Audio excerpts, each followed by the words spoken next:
Yes hello good afternoon नमस्कार। आज हमारा Indian management concept and products का दूसरा चैप्टर है।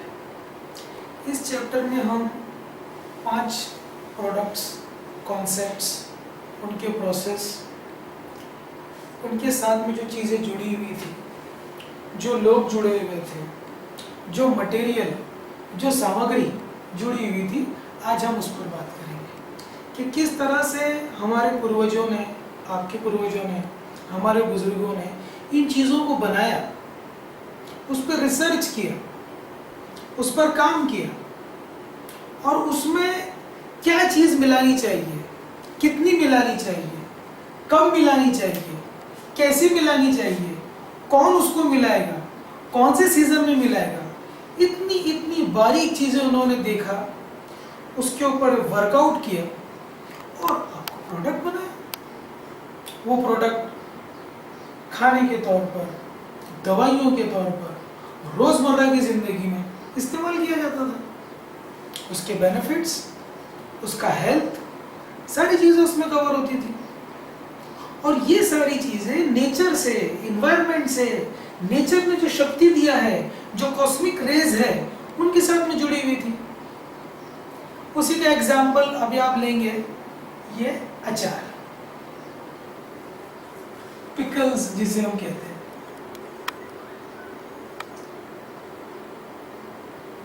अचार, इसकी हिस्ट्री जब मैंने एक आयुर्वेदिक वैद्य जी से पूछा, उन्होंने बताया बेटा मैं तो प्रैक्टिस कर रहा हूँ लास्ट 40 साल से, और अचार की हिस्ट्री कम से कम 3000 साल पुरानी। बेसिकली अचार है क्या चीज? मुरब्बा, जिसको उर्दू में बोला जाता है मुरब्बा, that is a square. Square यानी कि मुरब्बा। ये क्या चीज है? अचार भारत में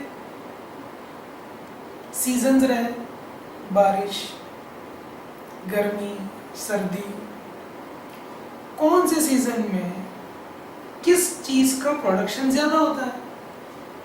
जब उसका प्रोडक्शन ज्यादा होता है तो उसको हम प्रिजर्व कैसे करेंगे और उसका ऑप्टिमम यूज कैसे होगा, वो चीजें वेस्ट कैसे नहीं होगी। तो उस लेवल पर वो लोग अचार बनाते थे, आज भी बनता है। लेकिन आज रेडीमेड अचार है, क्या है, आई डोंट नो दैट। बट जो हमारा अचार बनाने का प्रोसेस था, जो हमारे घर की औरतें, जो हमारी दादी, जो हमारे बुजुर्ग लोग बनाया करते थे, उनका पैटर्न ही अलग है, सिस्टम ही अलग है। कई चीज़ों का अचार बनता था। कुछ एक अचार मशहूर है, जैसे कैरी का अचार है, नींबू का अचार है, मिर्ची का अचार है। आज भी आप राजस्थान में जाइए, कम से कम 50 चीज़ों के ऊपर अचार वो लोग बनाते हैं। अब ये अचार से होता क्या है? वो जो मास प्रोडक्शन हुआ है कैरियों का, नींबू का, आंवले का, मिर्ची का, उसको प्रिजर्व कर रहे हैं। प्रिजर्व करने के बाद में उसको प्रोसेस कर रहे हैं। उसकी जो प्रोसेसिंग हो रही है, जो सबसे बड़ी प्रोसेसिंग है, वो धूप में सुखाना। जब वो धूप में सूखता है तो जो सन की जो एनर्जी है, जो सूरज की एनर्जी है, वो उसमें जाती है, उसको प्रिजर्व करती है, उसको मेंटेन करती है। फिर उसमें अलग अलग किस्म के मसाले, अचार, सूखा मसाला, गीला मसाला, और जो वो बर्तन यूज किया करते थे, चिमनी के बर्तन हुआ करते थे, मिट्टी के बर्तन हुआ करते थे। फिर उसको प्रोसेस होने के बाद में सुखाया जाता था, ड्यूरिंग प्रोसेस सुखाया जाता था।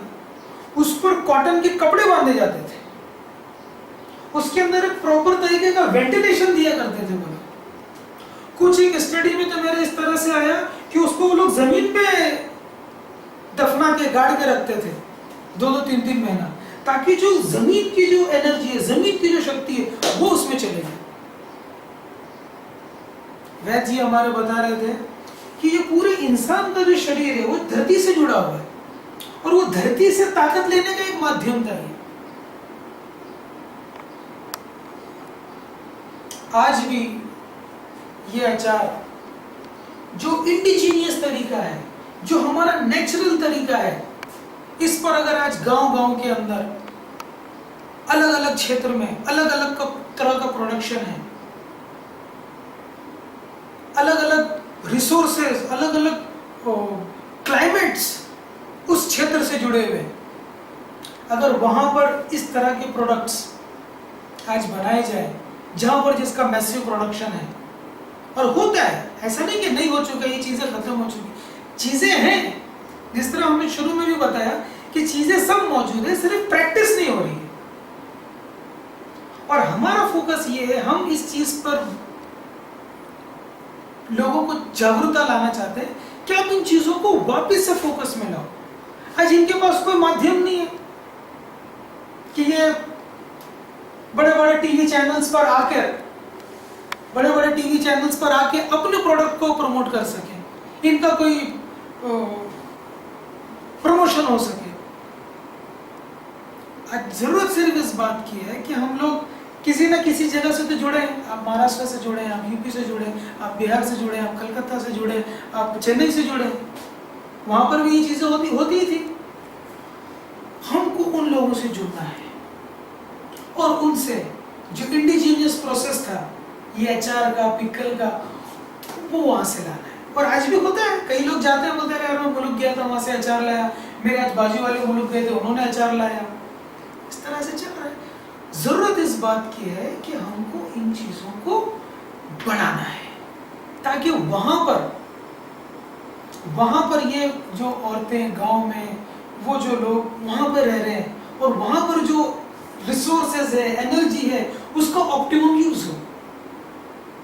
जैसे आप यूपी से हैं, आप मैडम जब जाती होंगे आप, तो आप अपने कॉलोनी में बोले कि भाई हम जाते हैं, हम 10-20 किलो का कर लेंगे, और ये एम्प्लॉयमेंट हो गया, एक अपॉर्चुनिटी हो गई। आप वहां गए, ऑर्डर दे दिए, 2 महीना 3 महीना जो भी उसका प्रोसेसिंग है वो तैयार हो गया, आपने आके अपनी कॉलोनी में दे दी, आपके दो पैसे की इनकम भी हो गई, लोगों को अच्छी चीज भी मिली, और वहां जिस क्षेत्र से आप जुड़े उन लोगों को एक व्यवसाय करने का मौका मिला। तो इस तरह से हम अपने ही प्रोडक्ट को, और ये चीजें हमको सेव करनी है। आज ये जो रेसिपी है, आज जो हमारे पूर्वजों ने, उसके अंदर 50 आइटम है, वो पूरी लिस्ट है मेरे पास। वो कब मिलाना है, कैसे मिलाना है, कौन मिलाएगा, कौन से टाइम पर मिलाएगा, यू वोंट बिलीव सर, आप यकीन नहीं करेंगे कि ये चांद की तारीख होती है ना, वो चांद की तारीख के हिसाब से वो लोग कैलकुलेशन करते थे कि आज पूर्णिमा है, आज इसको इस तरह से करना है, आज अमावस्या है, आज इसमें ये चीजें नहीं करना है। और जो हमारे सेहत के साथ में, खासतौर पे औरतों के साथ में जो चीजें जुड़ी होती है, उस वक्त तो लोग काफी एहतियात करते हैं इस तरह के प्रोसेसिंग के वक्त। तो कितना उनका सेंस एक्टिव था, और आज भी है। बस यही चीजों को हमको हाईलाइट कराना है, और ये it use as a medicine. कई एक हकीम से मेरी मुलाकात हुई, वो बोलते हैं ठीक है आपका हो जाएगा, आप 2 साल पुराना अचार लेकर आओ। 2 साल पुराना अचार कहाँ से लाएंगे, भाई नहीं तो लाएंगे कहाँ से। वो जैसे कि मैं आपको बताया, इस तरह से कई चीजें। तो ये एक ऐसा सिस्टम है, प्रोसेस है, जिससे हम अपनी जो सभ्यता है, अपनी जो हमारे लोगों ने रिसर्च किया हुआ है, उसके साथ में हम वापस से जुड़ सकते हैं। अभी आप दूसरा हमारा स्लाइड देखिए, जिसको हम सिरका कहते हैं।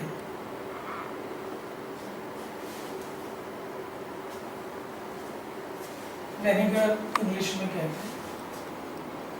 सिरका।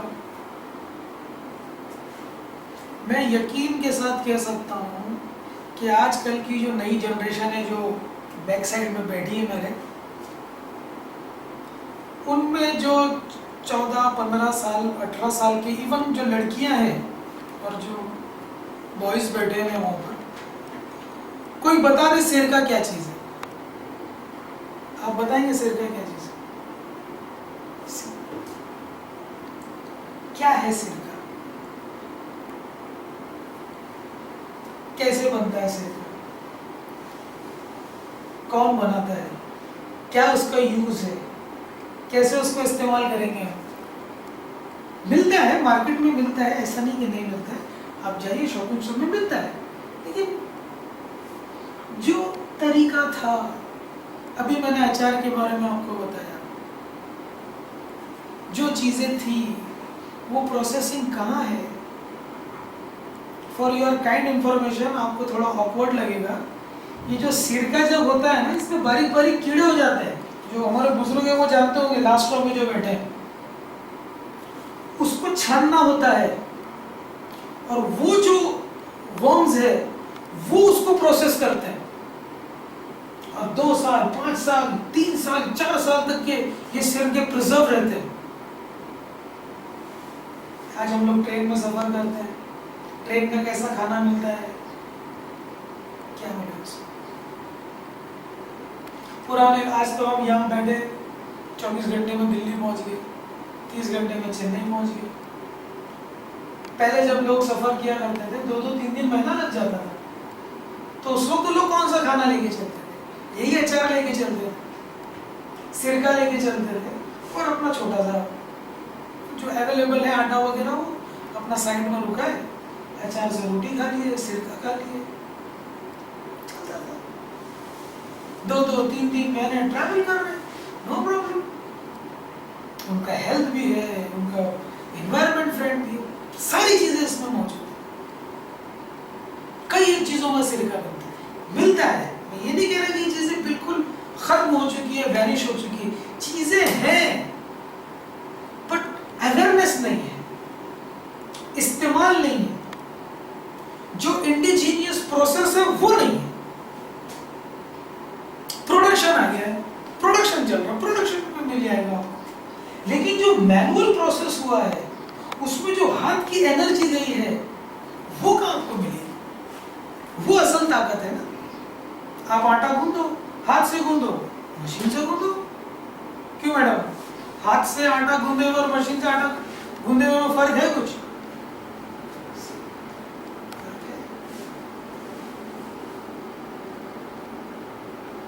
तो जो सिरका है, विनेगर है, हमारा पिछली एक विजिट हुई थी रानीखेत में, सर आप थे हमारे साथ रानीखेत में, वहाँ पे एप्पल है, एक्सेस प्रोडक्शन है एप्पल का, एक्सेस प्रोडक्शन, इतना सेब वहाँ पर होता है, क्या करें?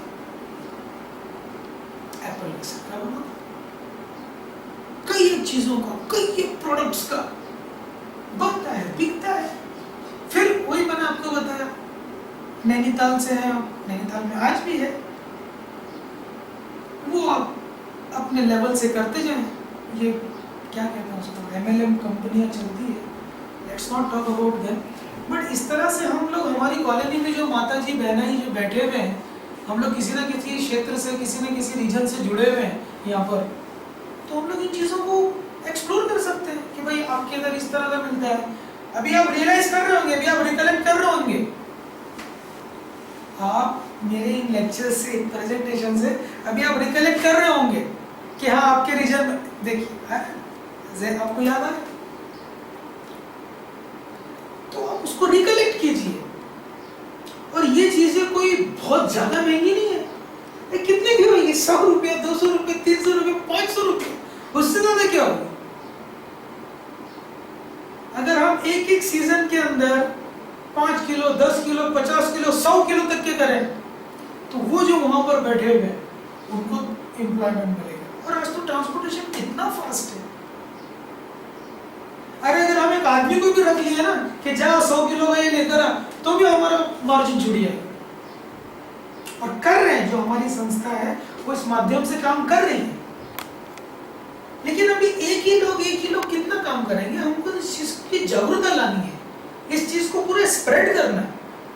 और हम एक कॉन्सेप्ट बता रहे हैं, आप कीजिए और आप उससे जुड़िए, आपको भी 2 पैसा मिलेगा, जो ये काम कर रहे हैं उनको भी 2 पैसा मिलेगा। ये चीजों को हमको करना है, इस पर आपको ध्यान दीजिए। आप हमारा दूसरा स्लाइड है इंडियन ड्रिंक्स, लस्सी, छाछ, नींबू पानी, नारियल पानी, और पता नहीं हमारे पूर्वजों ने किन किन चीजों से, फूलों से शरबत बनाए, गुलाब के फूल से शरबत बनाए, चमेली के फूल से शरबत बनाए। मैं अभी मालेगांव गया था, वहां पर मुझे एक बुक मिली शरबत की, उससे पर्शियन में थी वो बुक। पहली बात तो वो आधे से ज्यादा तो समझ में ही नहीं है। फिर जब उनके ट्रांसलेटर और उनके एक्सपर्ट्स को बुलाया गया तो उन्होंने फूलें बताया। मैंने सर ये क्या है? मैंने सर ये सब यही क्या है, लेकिन उन फूलों को कौन पहचानेगा, उन पत्तियों को कौन पहचानेगा, उन कलियों को कौन पहचानेगा, और कब उसको तोड़ना है, कब वो प्रोसेस होगा, कब उससे शरबत बनेगा। हमने शायद पिक्चर में देखा होगा, कोई मुगल पिक्चर, मुगल एम्पायर पर कोई पिक्चर आई होगी, या फिर कोई नवाब या मिर्जा गाली वैसी कोई सीरियल्स वगैरह आएंगे, उसमें मुझे शरबत बताया करते थे। और जो हिस्ट्री में आता है वो शरबत कैसे बनते थे, नाम ही देखिए शरबत। अभी मैं मालेगांव में जब अंदर गया तो वहां पर हमको उन्होंने एक लस्सी, क्या नाम था उसका, दही गुलाब शरबत बना के दिया। दही गुलाब शरबत, बेहतरीन शरबत।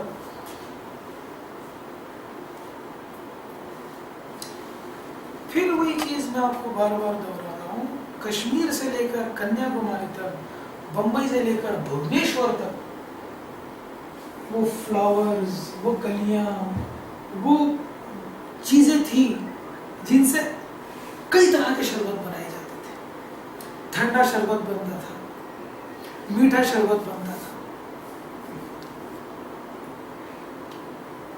फिर आप देखेंगे लस्सी।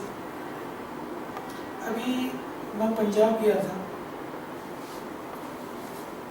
निहायत ही अफसोस के साथ में, Punjab is known for lassi and paratha. अभी भी वहां पे लस्सी मिल रही, लेकिन वो छोटे छोटे गिलास में, प्लास्टिक के गिलास में। जाइए आप, मैं सरेन गया, अमृतसर गया, खन्ना गया, लुधियाना गया, छोटा सा प्लास्टिक का गिलास, उसमें लस्सी। अरे वो पंजाब है, पंजाब नोन फॉर लस्सी। ये ऐसा 20 साल पहले जब मैं गया था, ये ऐसा तांबे के गिलास में, ये प्योर लस्सी। आज वो छोटे छोटे, आज यूथ पता नहीं, उनको दिलचस्पी नहीं अपने शरीर में कि लस्सी पीना चाहिए, लस्सी से क्या होगा। अच्छा, लस्सी का भी बहुत हमने रिसर्च किया हुआ है कि सुबह के वक्त वो लोग लस्सी पिया करते थे, रात के वक्त लस्सी नहीं पिया करते थे। और अभी बॉम्बे के अंदर अनफॉर्चुनेट लोग रात को लस्सी पीते हैं। अगर रात को लस्सी पीते हैं तो बी केयरफुल, क्योंकि वो डाइजेशन में ज़रा दिक्कत आ जाती है। और कोई भी हैवी चीज़, वैसे भी आपको 7 बजे के बाद जब सूरज अस्त हो चुका है तो हैवी चीज़ नहीं लेना चाहिए, और अगर लेते हैं तो आपको थोड़ा उस पर एहतियात करना चाहिए। लस्सी पियो, दोपहर के टाइम में छाछ पियो, ताक पियो। हाँ, ये ज़रूरी है कि जहाँ से आप छाछ या ताक ले रहे हैं तो वो हाइजेनिक होना चाहिए। ऐसा नहीं कि रास्ते पर कोई भी ऐसा चूने का पानी बना के दे रहा है। We are not suggesting that, but all this things आप घर पर बना सकते हैं। सुबह में जब आपका टिफिन जाता है या आप उसको कैरी करते हैं, आप छाछ की बोतल में ले लो, गर्मी के दिन में पियो। और आजकल तो बॉम्बे के अंदर बारिश को छोड़ के और सर्दी के 20-25 दिन छोड़ के पूरे 12 महीने गर्मी है। आप बना लीजिए, छाछ बना लीजिए, चलिए साथ में लस्सी बना के चले। नींबू पानी, नींबू जैसा कोई नेचर के अंदर उसका कोई सिमिलर प्रोडक्ट नहीं है। इतनी शक्ति शक्ति, इतनी ताकत है नींबू के अंदर, इतना उसमें एनर्जी है। नींबू के तो 50 बेनिफिट्स आपको अभी मैं बताऊंगा। Thank you sir. This is how it is.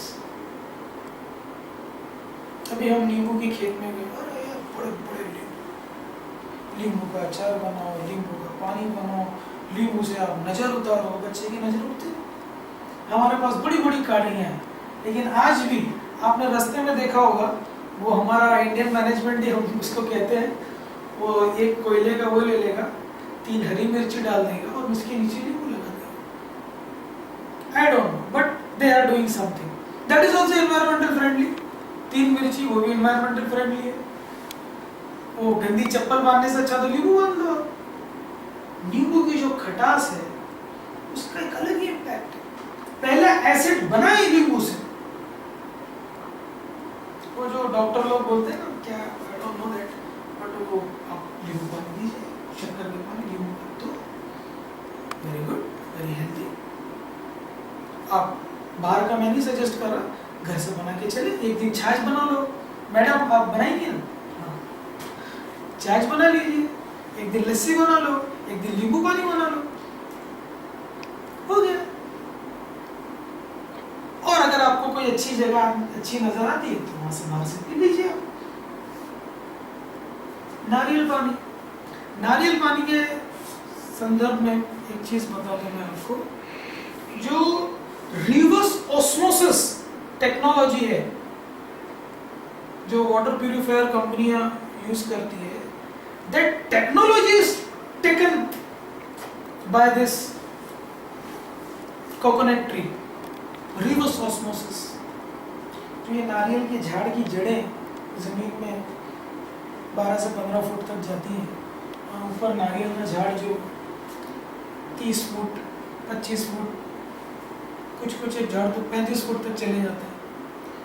वो जो झाड़ों की जड़ें हैं, तनों के जरिए ऊपर नारियल का फ्रूट तैयार करती है और वो जमीन का पानी छन के, और जो नारियल जो कोकोनट ट्री इटसेल्फ है उससे प्रोसेस होते होते होते होते ये जमीन से, ये इसकी रूट्स है, ये इसका जो नारियल का झाड़ है ऐसा, और यहाँ पर जो ये नारियल लगे हुए हैं, ये पूरा यहाँ के 15 फीट, यहाँ पे 30 फीट, और ये जो इसके अंदर यहाँ से आपका नारियल पानी आपको मिल रहा है। सोचो नेचर आप पे कितना मेहरबान है। पूरे कोस्टल इंडिया का हमारा सफर है, पूरे कोस्टल रीजन में आपको ये नारियल के झाड़ मिलेंगे, फ्री अवेलेबल है। जैसे मैंने बताया हमारा एम्प्लॉयमेंट, नारियल के झाड़ लगाइए। आप कोंकण के होंगे, आप गोवा के होंगे, आप कारवार के होंगे, केरला के होंगे, फ्री है, फ्री। सिर्फ आपको लगाना है, बस 4-5 साल के अंदर तैयार। वन टाइम इन्वेस्टमेंट है, हर लिहाज से वन टाइम इन्वेस्टमेंट है, सिर्फ आपको लगाना है बस। खाओ पियो। सिर्फ नारियल के झाड़ पर हमने एक इंटरव्यू लिया था साउथ इंडिया में। उफ, क्या एक नारियल का झाड़, इट्स अल्टीमेट। पूरा रहना, खाना, पीना, रहना, everything is covered by one coconut tree. उसके झाड़ों का इस्तेमाल, उसके पत्तों का इस्तेमाल, उसके तनों का इस्तेमाल, उसकी जड़ों का इस्तेमाल। अब ये प्रोडक्शन पे काम कीजिए ना, वो प्रोडक्शन भी जरूरी है, ये प्रोडक्शन भी देखिए ना। आप जिस रीजन से भी जुड़े हैं, जिस क्षेत्र से जुड़े हैं, उस क्षेत्र के अंदर अगर ये चीजें मौजूद है तो आप उसको एक्सप्लोर कीजिए, उसको बढ़ाइए, उसका इम्पोर्टेंस देखिए। वो गीला है तो भी बेनिफिट दे रहा है, वो सूखा है तो भी बेनिफिट दे रहा है, फिर हम इन चीजों से क्यों दूर होते जा रहे हैं? This is our second chapter. In this we try to cover these things. इसके अलावा बहुत